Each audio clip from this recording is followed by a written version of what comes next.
We're big fans of using a slider under one foot during a single leg squat. So here, basic version, little hand support, giving me information to the computer about my position. You get the idea. Light touch on the slider, but still that spread of the hips activates the inner thighs on both legs in different ways. Try to keep weight on the working leg. But let's progress the demand. So now let's tilt the Viper. So as I go forward, I lean and come home. Pretty simple. You can add some extra stability. Let's take the Viper into space and get some more load. So I'm gonna slide, as I go downhill, as I'm loaded at the bottom, I'm gonna rainbow. The further away from my body that I take it, the harder the work, the more it adjusts my center of gravity. From there, I'll go uphill.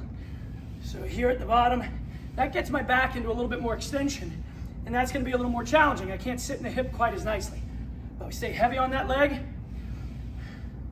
That leads me into being a little extended, taking the Viper through different plane and space. So I'm gonna do some uppercuts at the bottom and come up. I'll reverse it, uppercuts at the bottom. Think of it as almost hitting a tennis ball.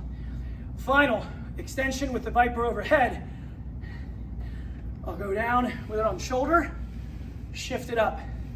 Down with it on shoulder, shift it up. And the big kahuna, high overhead, go with a 45-degree block. And this one really tough for me, a 45-degree block there.